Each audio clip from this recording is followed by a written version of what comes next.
I've made a lot of breakfast on my griddle and I've made a lot of mistakes. But once I stopped doing these 10 things, my breakfast meals got way, way better. Let me go over them now. First thing is prepping ahead.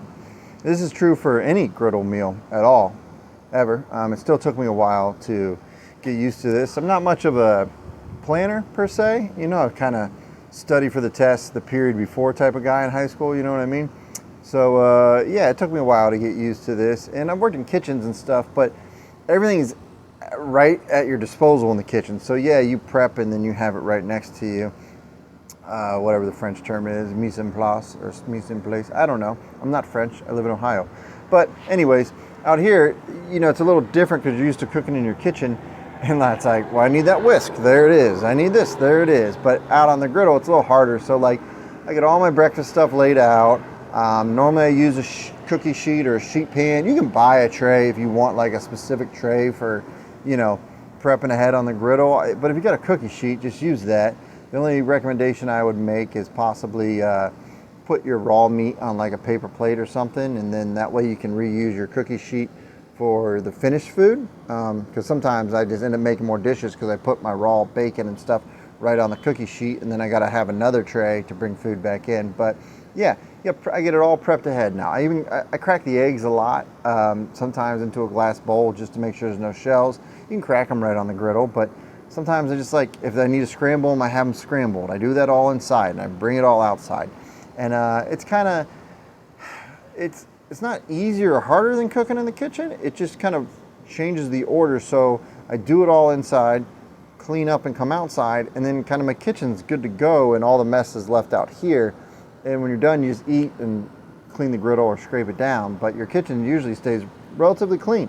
But prepping ahead is, I mean, it's a big thing, especially if you're doing a big breakfast with bacon, eggs, sausage, pancakes, potatoes, all that jazz. You know, you need to do that all ahead of time. Bacon, cooking it too hot. A couple tricks about bacon here. If you cook it too hot, it's going to curl up on the sides, and then they'll have that fatty part in the middle, and then the outsides will be too curly. So that's not a good thing. I like to actually cook bacon as the griddle preheats. It helps to render out the fat, and then it will hopefully stay a little flatter. Not that your bacon needs to be perfectly flat. You just want it cooked all the way through. You know what I mean? So I'll put it on as it preheats. Also, if I'm making a breakfast, like, that gives me a base of basically bacon grease on the entire griddle to start cooking everything in, which who's going to complain about that? You know, put your potatoes in the bacon, maybe put the eggs in the bacon. Well, my son complains. He doesn't like the little bits in the bacon, but he's 3, so whatever, he's allowed to complain about that. But yeah, also flipping the bacon regularly, you know, to help it. A viewer told me that, you know, what happens is the bottom side is cooking and the top is not, so then that's what makes it curl. So just like to continuously flip it, which, you know, is a kind of a tedious thing, but I mean, you're outside griddling, drinking a beer, hopefully. Maybe it's 9 in the morning. I don't care. I'm not judging you if you drink at 9 in the morning. But yeah, just, it's a good way to just kind of, you know, enjoy nature and just keep flipping that bacon, you know what I mean? But definitely put it on while the griddle preheats. Even if you're making bacon cheeseburgers, I'd recommend doing that. And it just kind of gets a little further along and it doesn't kind of shrivel up and have that chewy part, but then the crunchy part, and you know, no one wants that with their bacon. Your omelet rings. Okay, so with the omelet rings, if you get them, I don't really have much experience with the silicone ones. I like the metal ones I've gotten. They were cheap, they're like 15 bucks. I still have them, they work fine. But it's good to preheat them on the griddle. It gets the metal hotter to help prevent them from sticking. It's not always perfect, okay? They still stick a little bit. The eggs could stick. Sometimes I make pancakes in there because I want them to look perfect, you know, for like little round pancakes for my son. So the omelet and egg rings, it's good to preheat them on the griddle. Also, you gotta really spray them well with some oil. You can rub the oil on, or you can spray them with like a pan spray, you know, oil, which I try not to use a ton of pan spray on here because, you know, I read somewhere on Blackstone's website that it's not good to use a ton of pan spray on your griddle because of like the chemicals to get it out there. I have no idea if that's true or not, so maybe I'm just pushing out bad information, but I'm just telling you that's what I read. So I try not to use too much of the pan spray, but I do use it because it's easier to coat those egg and omelet rings, and you just don't want eggs to get stuck or omelets to get stuck, especially if you're making multiple, like I'll make multiple pancakes or multiple eggs for like Egg McMuffin or something. So preheat the egg and omelet rings and spray them down real well with some oil. Hash browns. Okay, look, hash browns are delicious, right? And you want to make them on your griddle because you have all this space and it's easier to flip them. And they're really like one of the things that like shine on the griddle. Like, they're great. A lot of issues is getting them crispy enough, getting them golden brown. And a couple things, you know, that I learned from this griddle and from working in a diner, Bob Evans, is you can't be shy with the oil. And sometimes it helps to put a weight down on top of them. The weight helps like make more of a contact, speeds the process along. I cook them at like 375 to 400. If you go over 400, it gets close to like burning the bottom of them before the rest of the hash browns cook through. But 375 to 4 is good. The weight helps push it down, but just don't be shy with the butter or oil. If you're using butter and oil, put it in there and just kind of mix it all in. Let it melt and mix it so they all get coated. And then sometimes I'll even put more oil on top after they're down. And I mean, you just got to think, look, your goal is crispy, golden hash browns, right? Just like crispy, golden French fries. Well, how does the French fry get so nice? We drop it in a vat of oil. So I know it's like hard at first. You're like, man, that doesn't look healthy. That's because it's not healthy. But that's also why it's delicious. So try using a weight on your hash browns and don't be shy with the butter or oil. Just really go in there after it. Speaking of the weight on the hash browns, you can use the steak weight on multiple things. Bacon is another thing that you can use it on, but also other potatoes. So I like to use it on a lot of potatoes just to help push them down and like get like, one, they're gonna cook faster, and two, it just feels like everything gets even and you get a more golden brown, beautiful color, like Yukon Gold potatoes, I like that. Or if you did russet potatoes, I mean, any sort of potato, just don't be scared to use that weight for things other than smash burgers. Obviously, you know, it's great for smash burgers. That's what you use it for. It's a smash burger press or a bacon weight or something. But, you know, you can use it with bacon too, and it's going to help. It's just going to help move things along. So utilize the weight to help speed things up, you know, if they're getting a little far behind, and to help get like a more crispy golden brown texture on all the potatoes you put on there.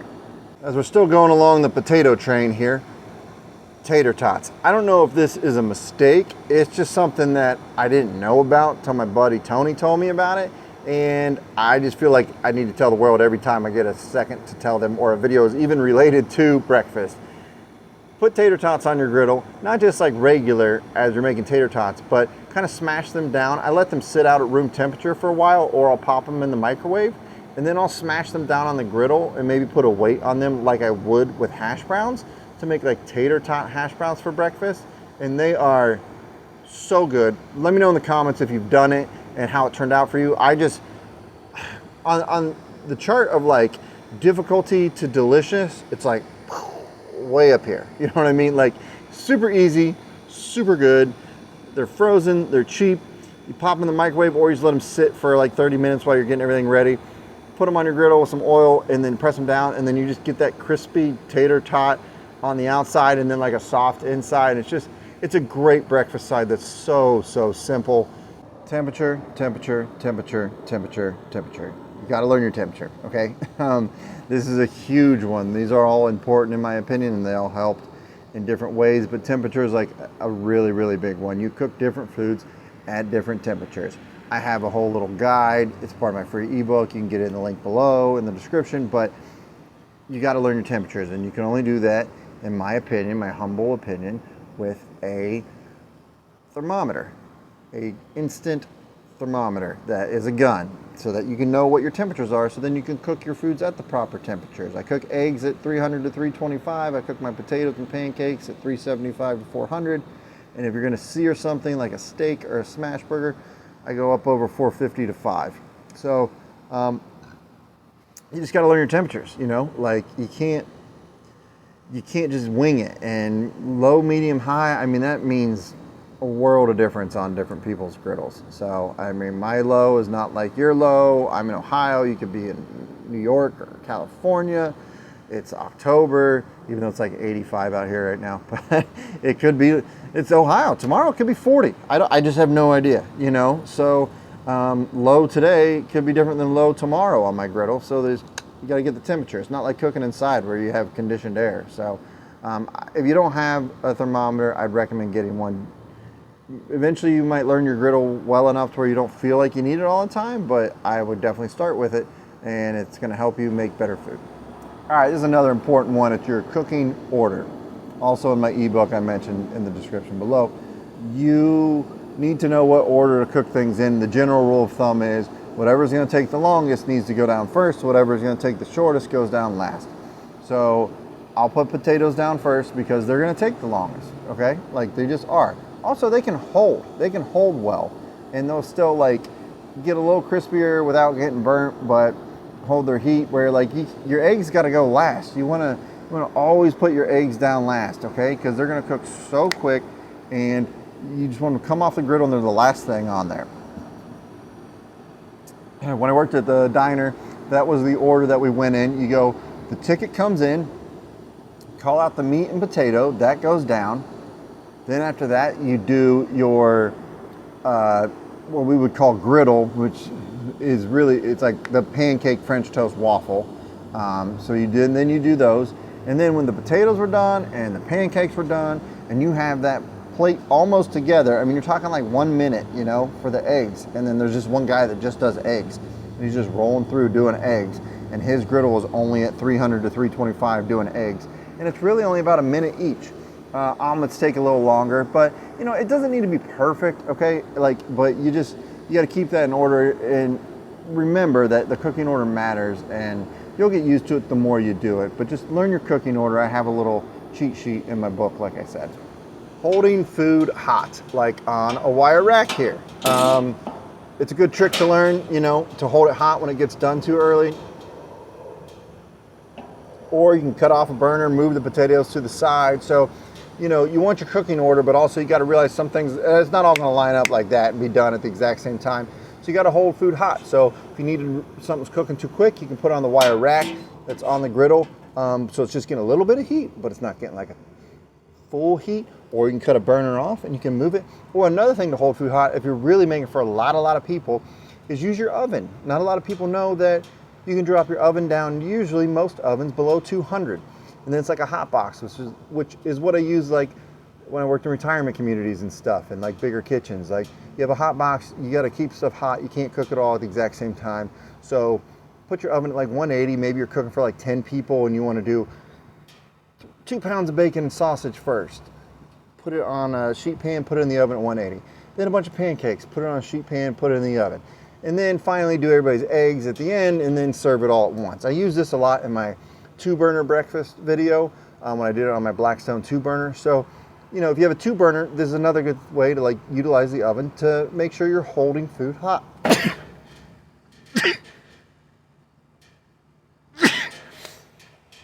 Oh my God, that was a lot. Okay. Sorry.